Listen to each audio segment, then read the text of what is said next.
I'm live on Facebook. So, right now. So,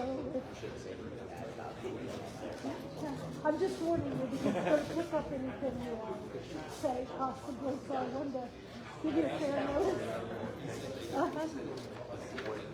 You're live on You're live on Zoom meetings? No, I'm listening to this one. Oh, you're listening It'll be now over. and presenting on the other one. You're listening to that one and presenting on the other one. And live streaming on that one. Yeah.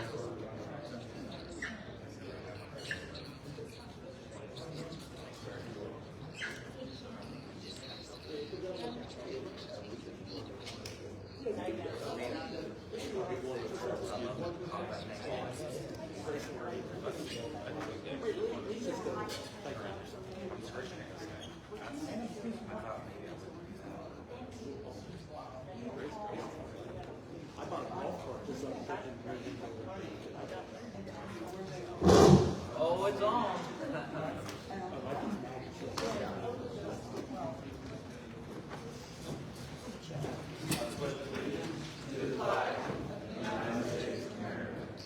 The republic for which it stands, one nation, under God, indivisible, with liberty and justice for all.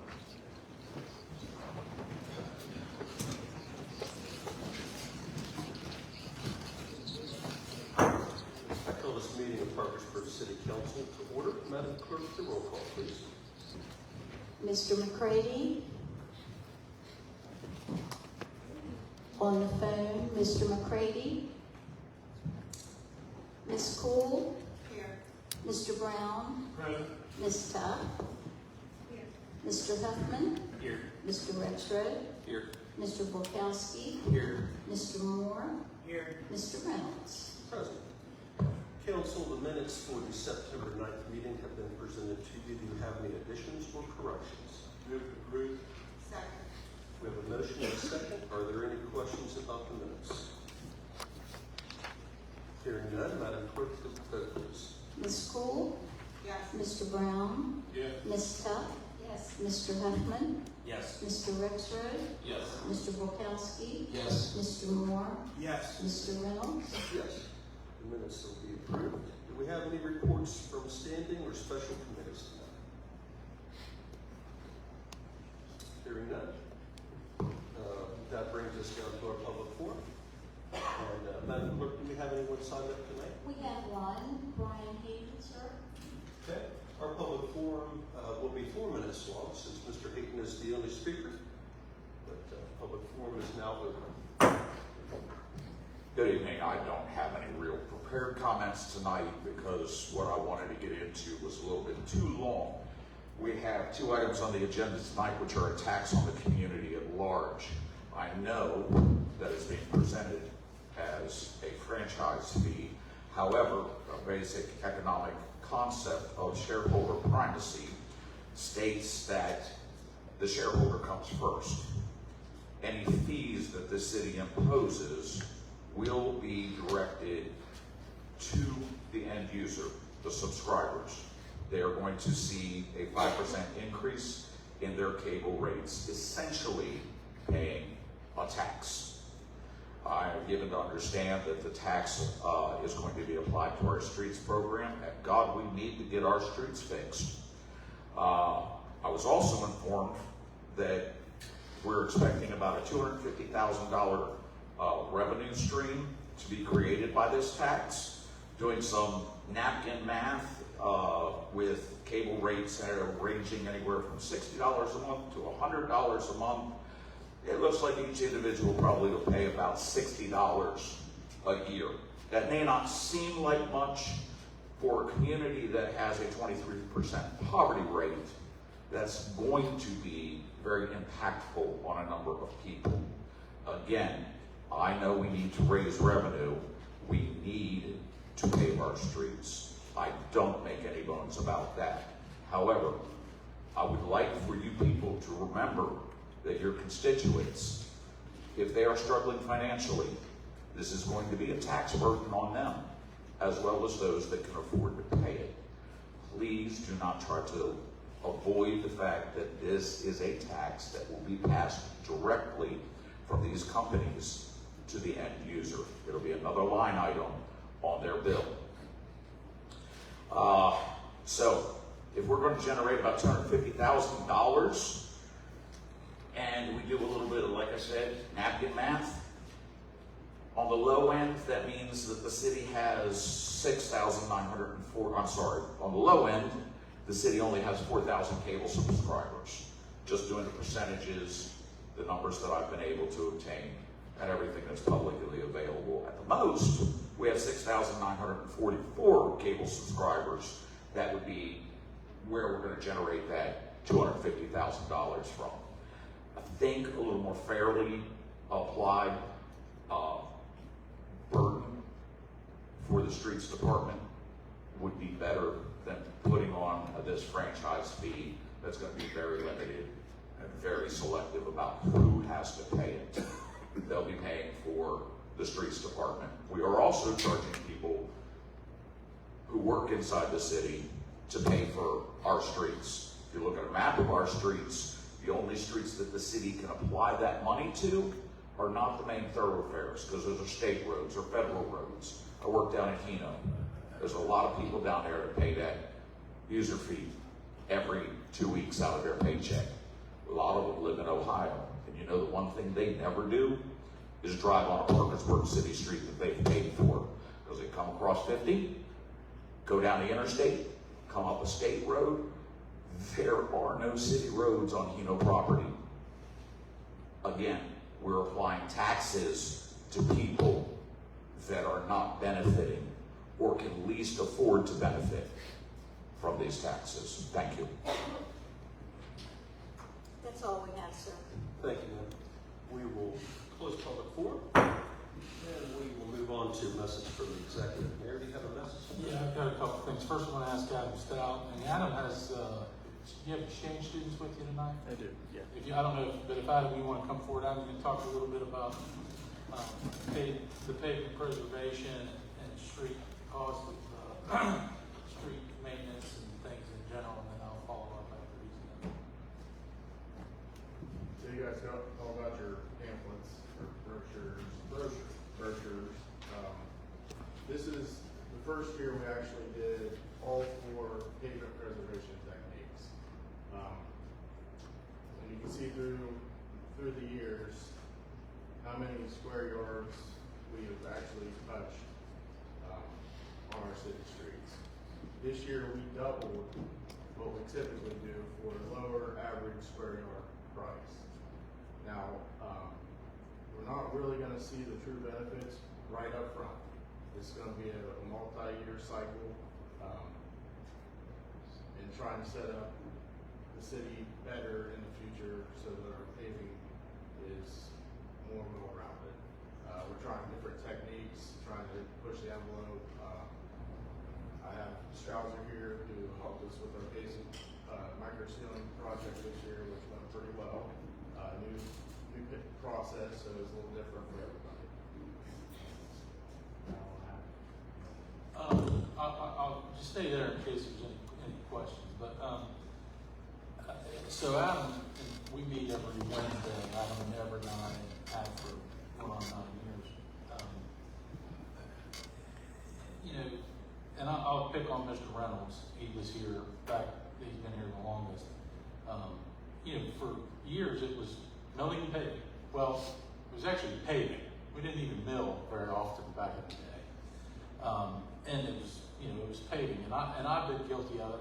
We've talked about our paving dollar, and I think what you see here between asphalt rejuvenation, crack sealing, micro surfacing, and paving is really it's about our street dollar.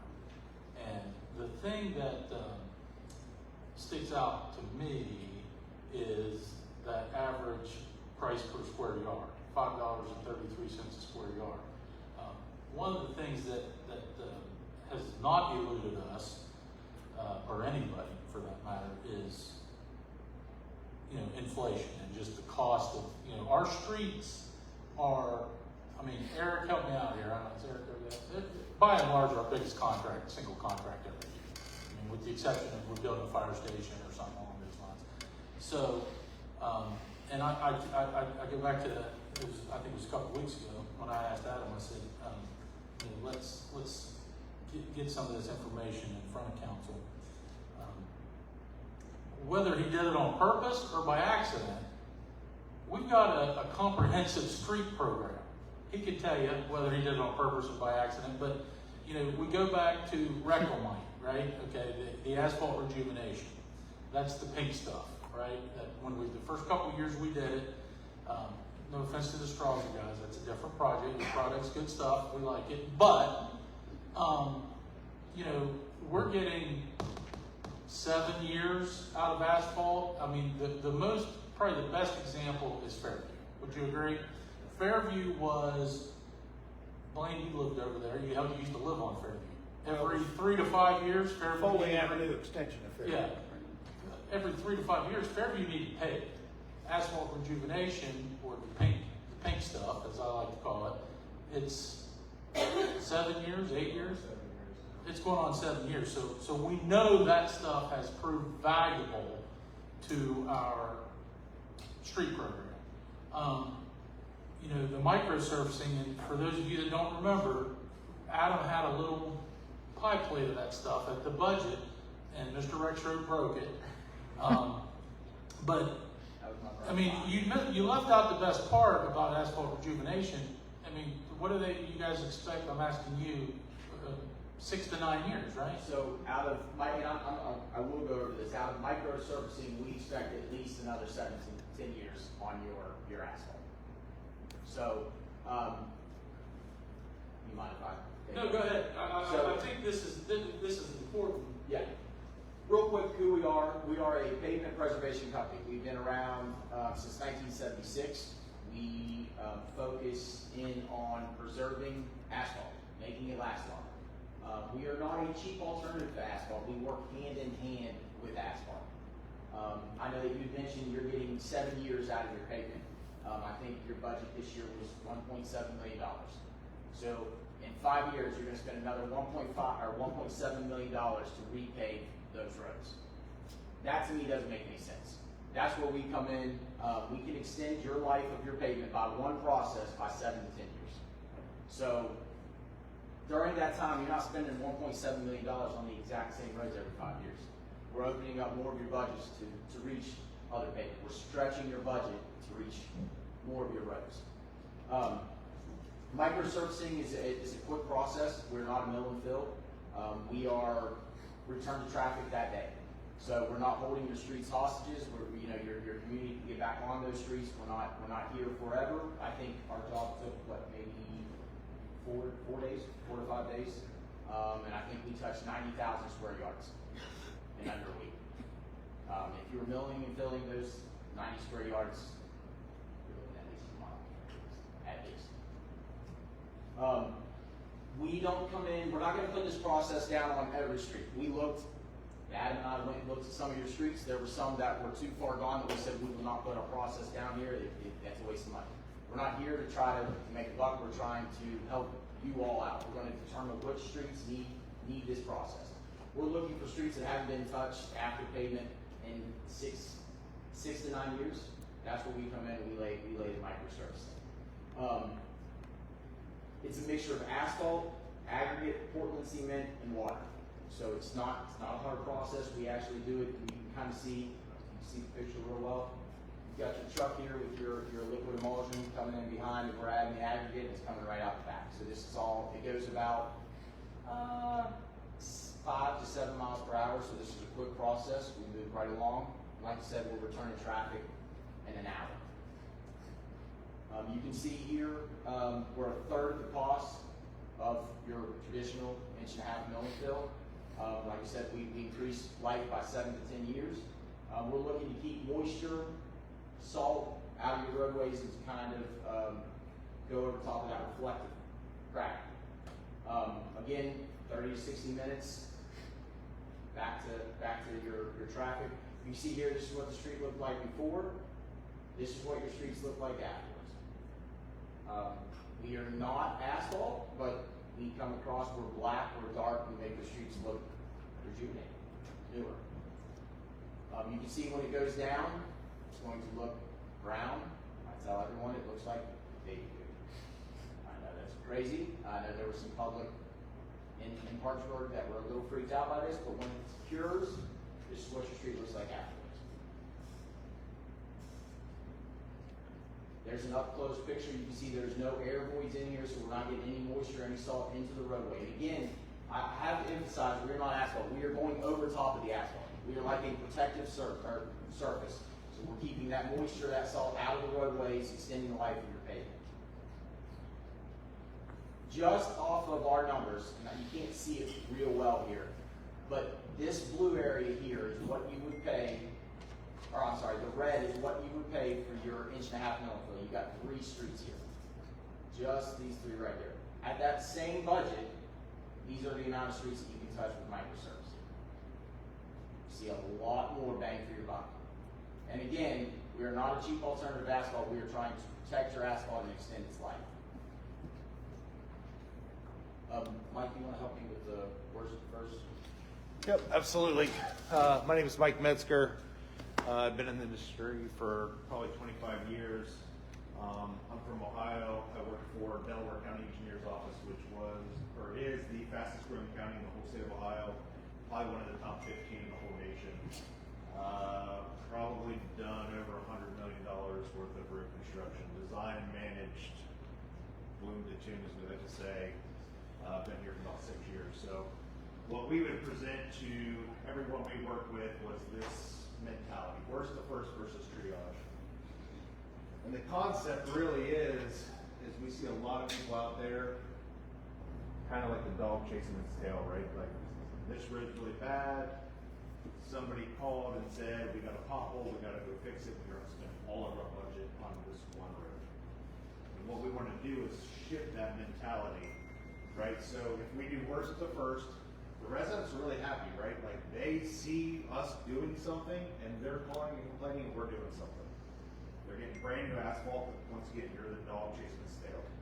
The triage mentality, and this is kind of a little aggressive, but if you think like a military movie or anything like that, we're out there, we're trying to save the lives that are worth saving. And that's just what it is. The triage mentality, we're going to go out there, we're going to identify roads with Adam or whoever the case may be, and we're going to identify those roads that have maybe 10, 20, 30% distress, fix those isolated areas, and then preserve that road. So the pros are you're going to protect your investment, you're going to be easier to budget because we know a brand new road is year 0, year 2, or maybe brand new, we're going to get wrinkle mite. Year 4 or 5, we're going to get crack seal. Year maybe 8 to 10, we're going to do micro, and each individual area that we work with is a little bit different depending on weather, trees, drainage, all these things go into account. So there's no fixed plan. So you guys can implement that plan. So you're no longer saying, well, we only have $100,000 left because we had a bad winter and there was a lot of salt usage. Now you can go in and have a budget, a pre-planned budget. You can say, I know we paved these roads and this is when it's going to go for 5, 10, 15, 20 years. What we're talking about here today is nothing new. Microsurfacing has been in the United States since 1978. City of Columbus, if you look at their website, Columbus, Ohio, they expect to see 32 years out of their roads before they re-mill and pave. So this isn't like something witchcraft that we're just coming up with.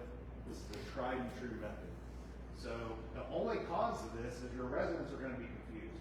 This really goes back to training your residents because they're going to come to you and say, what the hell are you doing? You just paved my road and now you're back out here again and there's road construction signs. And that's where the reclamite comes in. You pave the road and 2 years later there's road construction signs. They're like, what are you doing? Like you just said, you're stretching that out. So now you're not going to touch it again. Instead of brand new and paving in 7 years, now you're going to be brand new. You're not going to touch it for 7 years.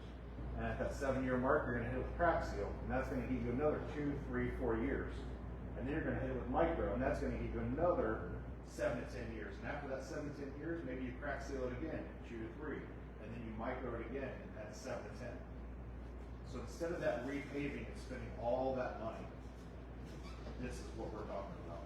So it's really an education process that we have to really start from the ground up. I mean, with a pamphlet Adam gave you and then some other things, techniques we can help you with online, I think that you'll see the big guy. That's what we just kind of talked about, right? Yep, sorry, so I didn't look at this presentation before. But, so worst first, once again, these are all numbers we use to present. So, option A is you have 30 lane miles and a budget of $150,000. The possibility is you pave 2 miles of that road per year. So in 28 miles of road, 5 years, 10 miles, right? That's what you get covered. With the trade-off mentality or using pavement preservation, you take the same 30 miles, the same budget, in 5 years you're covering 20 miles. So those roads that are bad, right? Like they have 5 potholes, in 2 or 3 years they're gonna have 6 potholes. So what we're saying is take that investment where you've already paid all that money to do brand new hot mix and take care of that. Like you wouldn't take your brand new car and not change the oil until the engine blew up and then go buy a brand new car. We're asking you to apply that same mentality and take care of what you've already invested a lot of money in. And then when your daughter or your son's car gets a flat tire, we can afford to go fix that flat tire instead of you continuously buying a new car and then just saying, oh, sorry, we can't afford to do that. Right? Does that analogy make sense to everybody? I cannot emphasize enough, Parkersburg, before you did any pavement preservation, you were looking at 5 years. 5 years of your asphalt. We are talking about 30 years now. 30 years. If you do all your pavement preservations at the right time, we identify the right roads, you're extending the life of that pavement to 30 years. So, at a glance, this is what Parkersburg did last year. The asphalt pavement, you had a budget of 1.7. You paid 107,000 square yards at about $16 a square yard, which is fairly inexpensive. That's a pretty good price. And again, life expectancy equals 5 to 7 years. So we came in this year, this was the first year that we did micro surfacing, we had a budget of $387,000. We paid 90,000 square yards, spent $4, the exact number was $4.63 per square yard. And now we've just added easily 7 to 10 years. That's on the first microsurface. If we come back in another 5 years and do it again, you're gonna extend it even longer. So there's just simple math. I mean, you can see we covered almost about the same amount of square yards for a fourth of the cost. I think it's important to note as well, once again, these are not like, we're just trying it out. The main route through Columbus, State Route 670, that leads to Columbus International Airport, sees over 200,000 cars a day. That road lasted 7 years.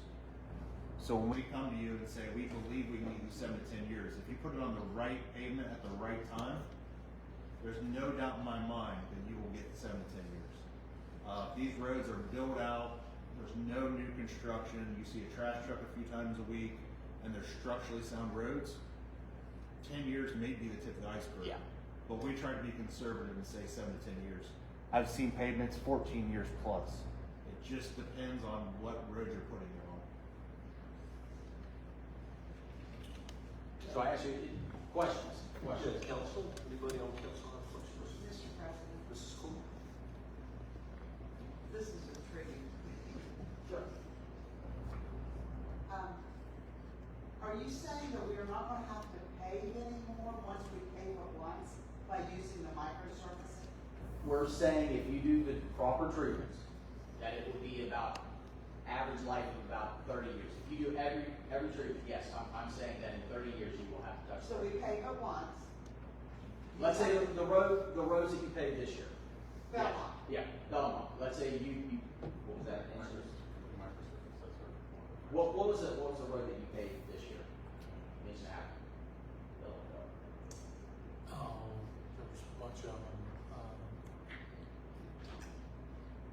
Whatever it may be, that road. Let's say so. Belmont was microsurface. Yes, Two it was was this. microsurfacing. 13. What new asphalt paved this year? Mill and fill, lady asphalt. If you, in 2 to 3 years or up to 5 years, if you crack seal, which that is part of the process we're doing. And then in another 5 years, you put a microsurface down. And then let's say in another 2 to 3 years, you do another crack seal, and then you do another micro treatment, all at a fourth of the cost of what you're paying. yes, we can extend the life to 30 years before you have to repave that same street. That's what I'm saying, pay once, Correct. Correct. and then after 30 years. 3 to 5 years, I you will guys say, can't. I will say this is on average. There's a lot of factors that come into this. You know, traffic, coverage of tree line. But yes, the roads that we identify and we do properly, we use the right treatment at the right time. Yes, you're extending your paving life that long. As of right now, you're looking at 5 to 7 years without that restoration. I know you did a great job on Belmont. That's in my district and others. I will say, I don't want to throw us under the bus, but we had some people that complained, and I think the public just didn't understand. I know that there was a complaint made on us that we paved over top of some drains and some manholes. Well, we did, but we actually had plastic underneath, and we peeled that back up because we are not milling and filling. We're not tearing the asphalt up. We're going over top where we're protecting the code. So there was some, I guess, misunderstanding within the public. And it was. Yeah, and that's why we wanted to be here. We understand that this is a new process. We have been in the state with district work for the past 15, 20 years. Parkersburg, you are the first city in West Virginia that has done this process. And I will tell you that I've met with Morgantown, Charleston, Wheeling, a few other places, and they are ecstatic. There's been quite a few people that have read about your project, and they are very, very excited. So this is, again, this has been around for a long time, but this is the way that we're trying to go in the future. Well, anytime you do change, you're going to have. Right. Like, Yeah. like you said, you just need to educate them. I got some thoughts on it. Anybody else on council have any questions? Mr. President?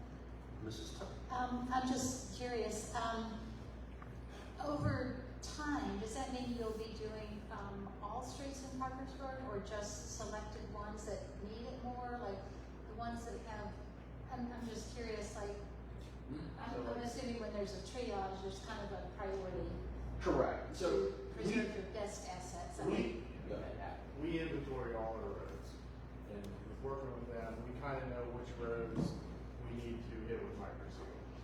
So we just continually look at what the pavement is doing at that time, say that's a good candidate for microseal.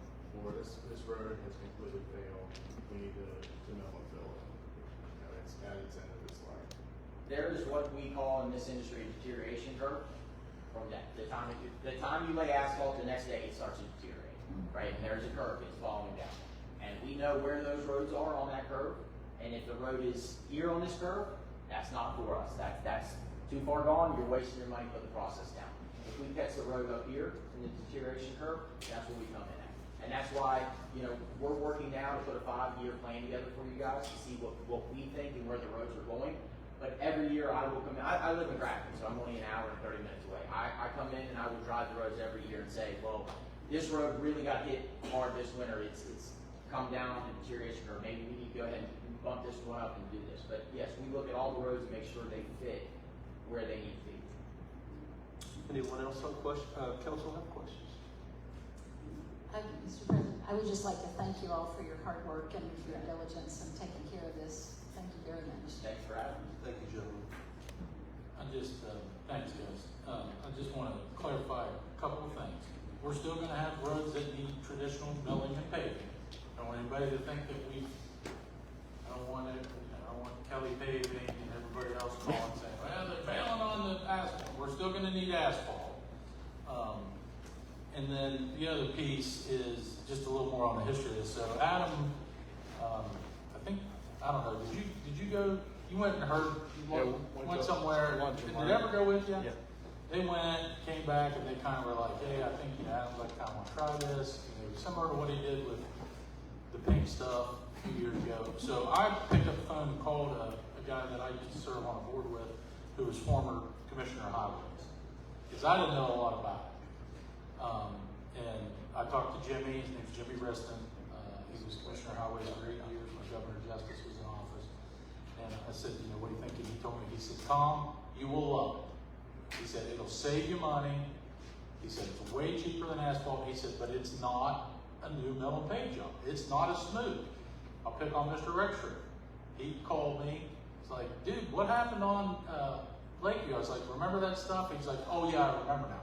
It's not as smooth as, but it gets smoother with time. It kind of, It does. It also increases your friction numbers. Yeah. So it may not be as smooth, but it is a safer road. Yeah. You get better friction numbers. Make in no the winter. mistake, they're all, it's an appropriate application for all of our street with regards to speed.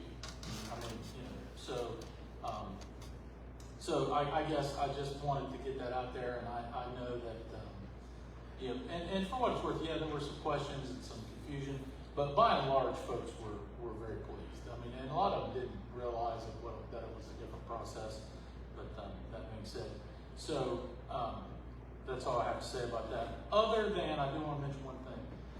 So Adam put this little brochure together for tonight, but I think when you look at the amount of money that we've spent, that we are going to need to continue to spend in years to come, forever, I have asked Adam, so we go back to our capital plan that we put pass out. I think our street program needs to be its own thing. Now that being said, council has the power of purse, spend money on which, but he has put together a pretty daggone good, quite frankly, probably the best from a city in the state. I mean, nobody else did reclamite until you started doing it. We started doing it either. So I want to get this on paper so that it's kind of like when we build something, we make sure that we have distribution drawings and a set of plans, and, spec sheets on everything from the city park fountain, because Adam's not going to be here forever. The 10 of us aren't going to be here forever.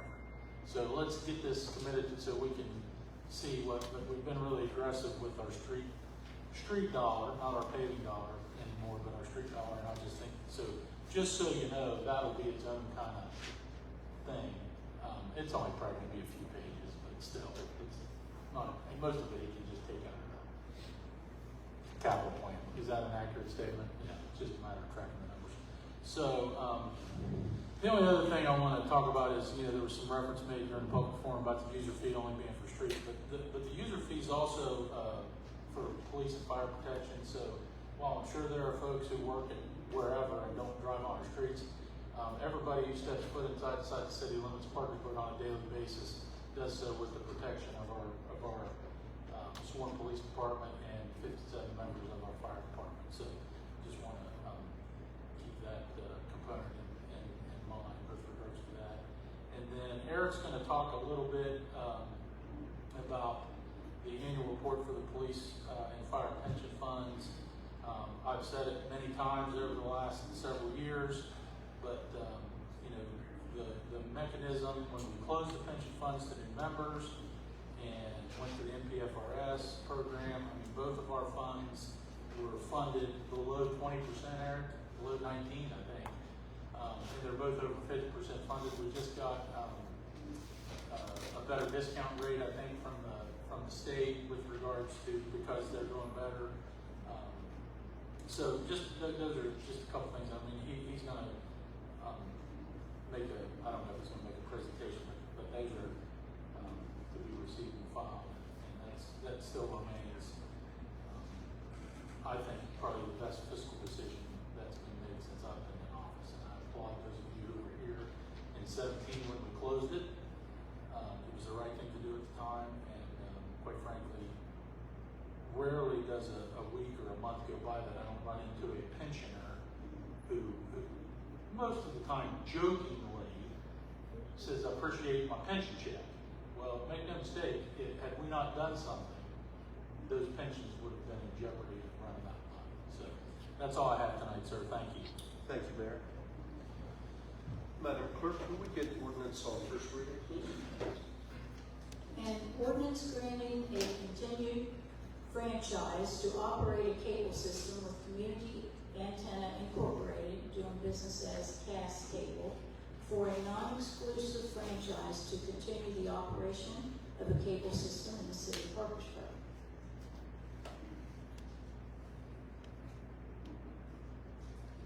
Mr. President, Mrs. Cool? move for adoption of the ordinance. Second.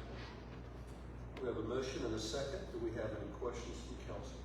Mr. President, Mrs. Cool? I did a lot of research on this.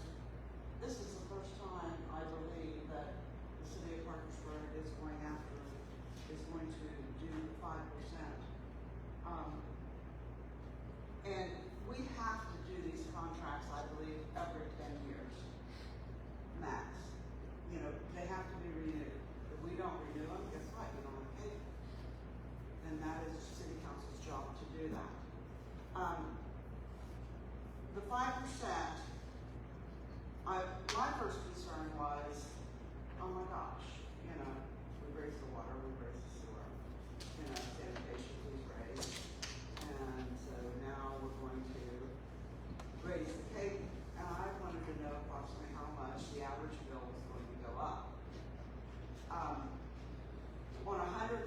cable bill, so you can base it off of this.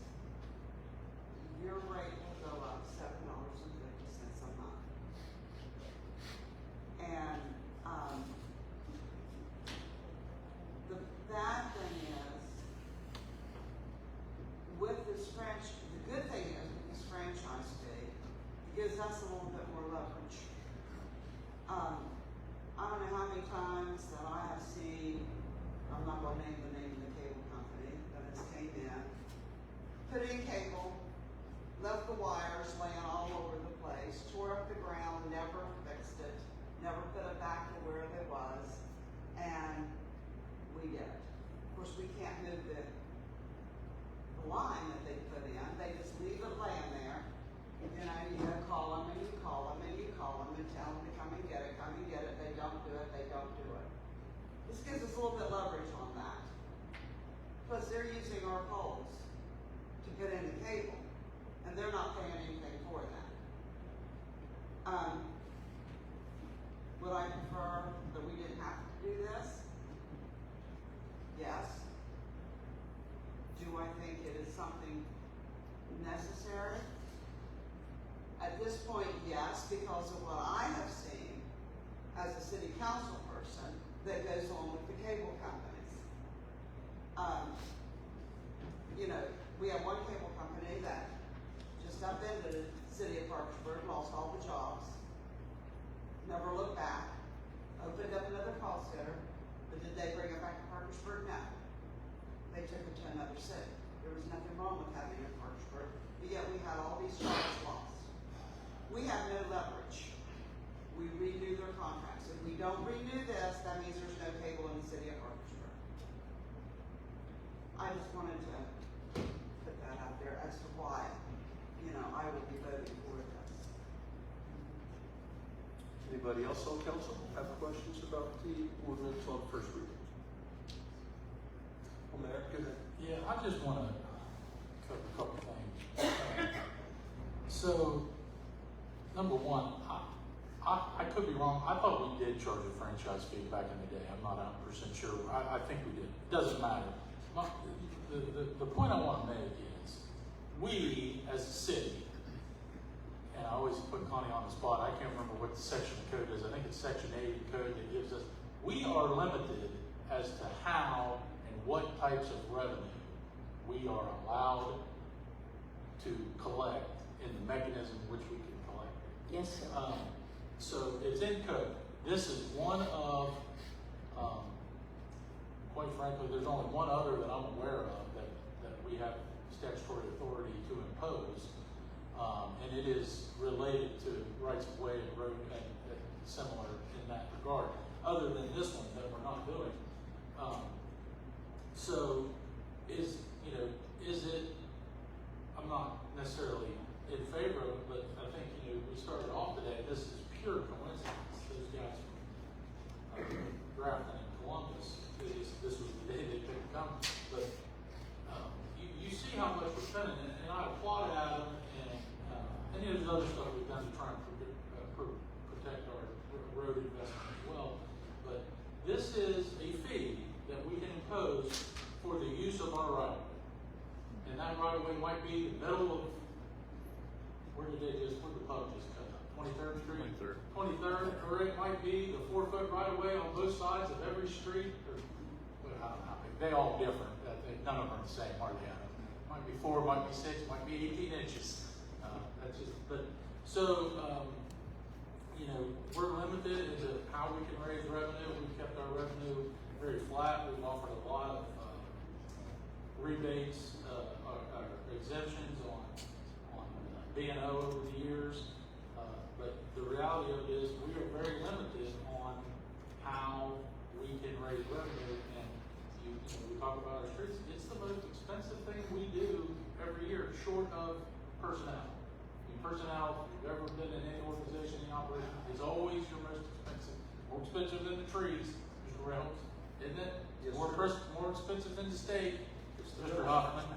Right? I mean, it's so, I don't, but, and it's an antiquated system. I haven't had cable in 20 years.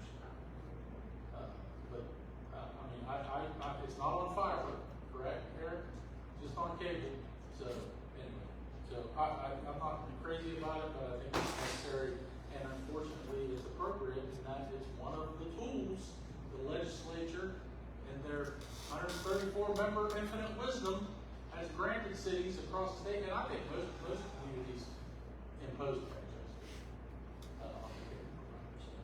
That's all I have. Thank you. Mr. President? Mrs. Tuck? I'd like to propose an amendment. We went straight to the maximum of what we are able to charge. And like Mrs. Cole said, we've raised water, sanitation, sewer. So that's adding about, it looks like almost $20 a month in these additional fees. I might be off a little bit. But I'd like to propose that we amend that down to 2.5% to see how it works. And I think that would allow us the leverage, but I also think it would reduce the burden on consumers. And that might be kind of a compromise to the full amount that we could charge. Can you repeat your percentage? I just cut it in half, 2.5%. You know, somewhere between nothing and everything, but halfway. I have a question. This might be a question more for the mayor. Does this franchise fee give the city a chance or more ability to hold the cable provider's feet to the fire when it comes to, well, hold it, please.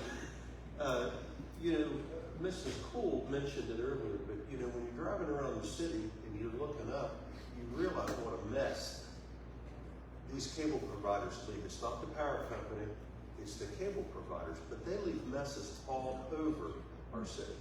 They loop the wires up, they might leave the wires hanging to the bottom of the pole, they might leave them out in the right of way where people have to cut them, mow over them. It's a mess. Does this give us the ability to, you know, maybe if this passes, if council passes this, maybe we could go to them and say, hey, you know what, we passed that at $250,000, but if you go through and clean up your mess and keep it cleaned up, maybe we'd reduce that a little bit. Do we have the ability to do that? So, I'm not sure that imposing the franchise fee is going to supersede. I'm going to try and explain this because it confuses me at times. So, first of all, we own very few poles. You mentioned our poles. Those 99.9% of the poles belong to the power company. Is that an accurate? I mean, Adam, how many poles would you say we own that are actually ours? Half a dozen, maybe. Most of them are theirs.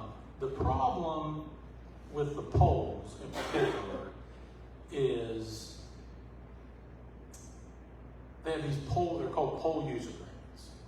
All right, and I've read through it. I've talked to the way those agreements are written is last utility to touch the pole, meaning get their stuff off the pole, is to remove the pole.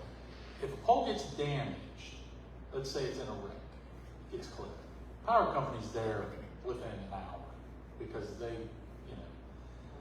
The problem that I have seen, and as it's been relayed to me, is they don't touch the cable, whether it be Cas Cable, Optimum, Frontier Fiber, Frontier Phone. It's that the agreements say last person there to touch it. The problem is what we don't have is a good mechanism to say, now if it's cable, yes, we could go out and say, hey, clean it up. But you know, I'm not sure that this gives us the leverage in that capacity, other than, you know, I filed a complaint with the Public Service Commission against, at the time, it wasn't called Optimum, it was something else, because, I mean, on behalf of the citizens of Parkersburg, because my Pam, everybody knows Pam on the 5th floor, was getting blown up every day about the problem with the cable company. So I'm not sure it gives us any more authority, but I think, to your point, a resolution at some point might throw some weight, and I would, because even, I mean, the Public Service Commission has very little authority over the cable providers. I mean, some, not like they do, you know, the water and gas and things like that. So I'm gonna, to answer your question, sort of, but not, it's not a hammer, if that makes sense. I mean, I mean, your point is a good one. Go ahead. If I can, Mr. Mark. if I can opine here. Sure. I don't think the franchise fee gives us any leverage of any extent for the issues you're discussing, many of which are regulated by the Public Service Commission. If you follow the news, there's been a lot of conflict with utility companies and others over that subject. The franchise fee does not affect the bottom line of the cable provider. Every dollar that is imposed is passed on to the consumer, and that's mandated actually by federal law and so forth. So if we say 0%, 5%, 2, 1, it's not going to matter to them, to be candid with you, because it doesn't affect their profit margin or bottom line. They're passing that cost on to the consumer, just like, you know, I'm a DirecTV subscriber. I pay a 7% sales tax. So everybody that has some sort of service or product streaming or whatever, it's there on the bottom line. It's not going to, they just collect it and pay it to the government and then we charge it. Would it be permissible, could we require the cable company to turn in a list of the places they're going to go? I'm serious. I mean, this is a mess. It's all over town. It's like they're mad and they're being kicked out of their job when they go to someone's house and they cut their cable. They don't do it neatly. So can we require a list of customers for them to have to apply for a permit? That way we know who's working on it. I don't believe we're allowed to charge a permit. I'm 99.9% sure. But I will tell you this, a little cat out of the bag. I've been working with a couple of folks in the legislature to put some study resolutions together, primarily about the polls. I mean, I understand what you're saying. My bigger problem is there's 5 poles where there used to be 2 because they don't replace the old pole. I mean, that just to me makes, you know, I mean, and those are our right of ways. I mean, you know, but anyway, to do a study bill, because I think between the power company and the other utility providers that are on the pole, and keep in mind, there's a whole new market that are using these poles today that weren't using them 5 years ago, and that's the high-speed fiber fuckers. CityNet's blowing up in Wood County. I mean, they're all over. Because I think this, to me, it's simple. We use us, we're Montpire, right? Montpire, how many poles did you replace? Right, 246, for whatever reason, in the county, the city, whatever. All right. User, well, now we're just talking about the users, the other people who aren't the power company use the poles. How many did you replace? How many did you replace? I mean, and eventually those numbers should even, you know, because the last person to use the pole to remove from the pole and put on the new pole is supposed to remove the old pole. You see what I'm getting at? But right now, there's nothing in statute or in Public Service Commission rules to make them do that. They just say, well, the pole use agreement says whoever the last person is.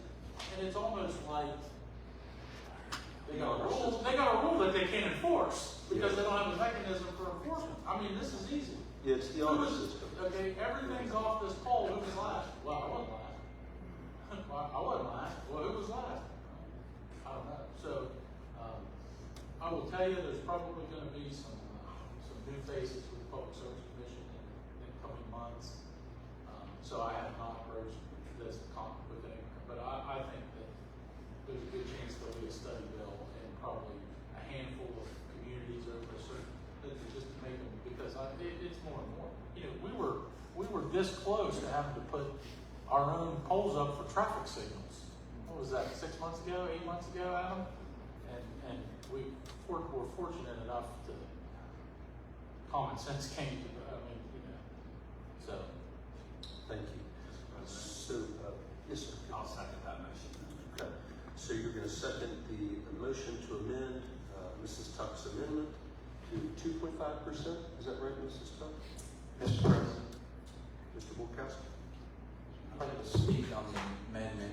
Personally, there's another figure that maybe we haven't discussed, but I think the city's done a wonderful job with paving. I don't know about you all, but the number one complaint I generally get is about the condition of our roads. We got a one-time windfall from the sale of the bridge, maybe amount of about $4 million that has gone into our roads that we've exhausted. And now we've got to find additional revenue sources to keep up this pace. And so for me personally, I'm not for reducing the amount, I'm for the full amount. So I would not support the amendment. Thanks, sir. Are there any other questions about Mrs. Tuck's amendment? Mr. President. Mrs. Tuck? Yeah, so I guess I'm curious because the urban renewal money has to be used for certain projects. So if it's going for,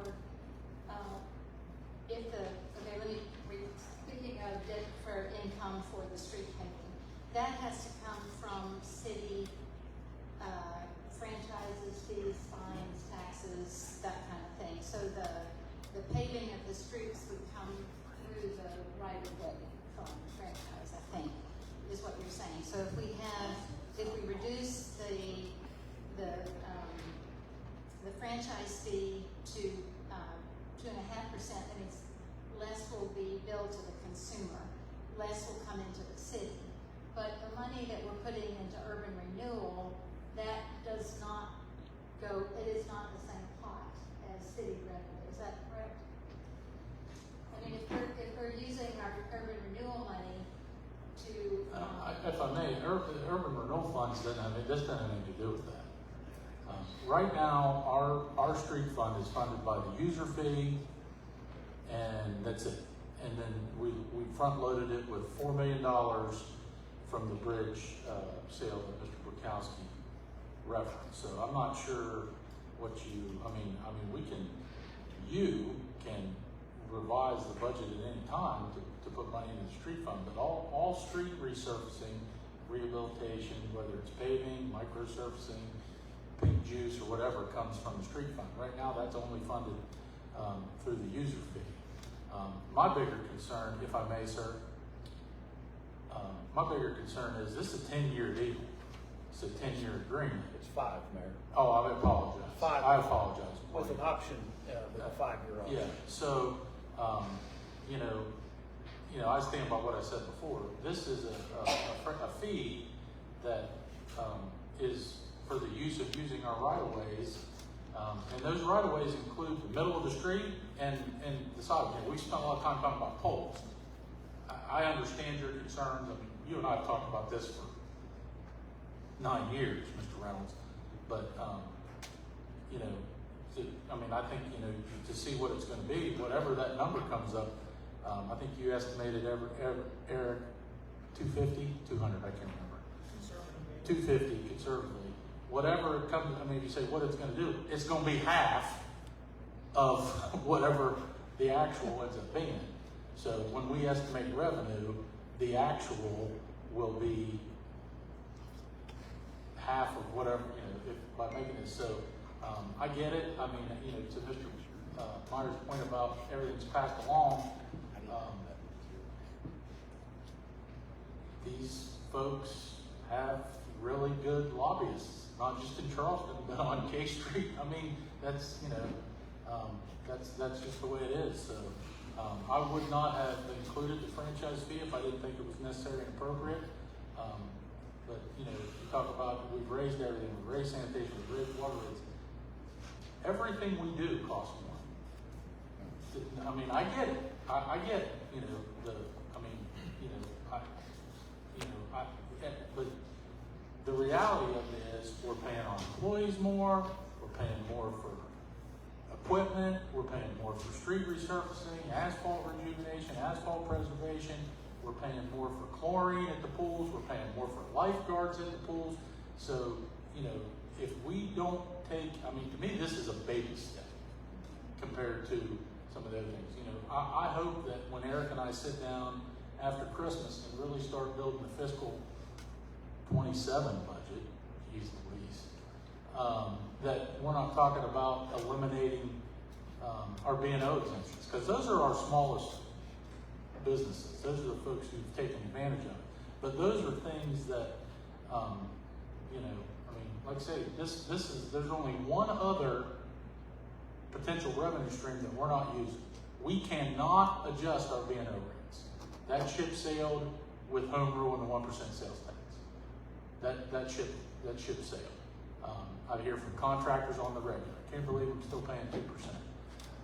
You know, we can reduce them, but we can't bring any of those old rates back up. So, Thank you, Mayor. Mrs. Tuck has an amendment on the floor. Madam Clerk, would you mind reading that amendment back before we call for the vote on the amendment? It's to reduce the amount to 2.5%. And are there any further questions from council regarding the amendment before we call for the vote? Hearing none, Madam Clerk, the vote on the amendment, please. I'm going to call Mr. McCrady's name in case he's here now. Mr. McCrady? Ms. Poole? No. Mr. Brown? no. Ms. Tuck? Yes. Mr. Huffman? Yes. Mr. Rexroad? No. Mr. Borkowski? No. Mr. Moore? No. Mr. Reynolds? No, the amendment fails. And now back to the original ordinance on first reading, please. Ms. Cool? Yes. Mr. Brown? Yes. Ms. Tuck? No. Mr. Huffman? Yes. Mr. Rexroad? Yes. Mr. Borkowski? Yes. Mr. Moore? Yes. Mr. Reynolds? Yes, ordinance on first reading passes. Can we get to next item number 2, please? An ordinance granting a continued franchise to operate a cable system with Seabridge acquisition for a non-exclusive franchise to continue its operation of the cable system. Mr. President, Mrs. Cool? move for adoption of the ordinance. Second. We have a motion and a second. Are there any questions from council on the ordinance first reading number 2? Hearing none, Madam Clerk, the vote, please. Ms. Cool? Yes. Mr. Brown? Yes. Ms. Tuck? No. Mr. Huffman? Yes. Mr. Rexroad? Yes. Mr. Borkowski? Yes. Mr. Moore? Yes. Mr. Reynolds? Yes, ordinance passes on first reading. Now under miscellaneous, please. The annual report of the Policeman's Pension and Relief Fund to the Municipal Pensions Oversight Board as required by West Virginia Code. And this motion will be to receive and file. Yes, sir. Mrs. Cole? Motion to receive and file. We have a motion and a second to receive and file, number 3 on our agenda. Do we have any questions from council? Hearing none, Madam Clerk, the vote, please. Ms. Cool? Yes. Mr. Brown? Yes. Ms. Tuck? Yes. Mr. Huffman? Yes. Mr. Rexroad? Yes. Mr. Borkowski? Yes. Mr. Moore? Yes. Mr. Reynolds? Yes, motion carries. Number 4, please. Annual report of the Fireman's Pension and Relief Fund to the Municipal Pensions Oversight Board. And this is another receive and file. Mr. President, Mr. Rexford. move to receive and file. Second. We have a motion and a second to receive and file. Do we have any questions from council? Hearing none, Madam Clerk, the vote, please. Ms. Cool? Yes. Mr. Brown? Yes. Ms. Tuck? Yes. Mr. Huffman? Yes. Mr. Rexroad? Yes. Mr. Borkowski? Yes. Mr. Moore? Yes. Mr. Reynolds? Yes, it is received and filed. We will have our adjournment. We are adjourned, and our next meeting will be on October 14th, and there is an Urban Renewal Authority meeting following this meeting in 5 minutes.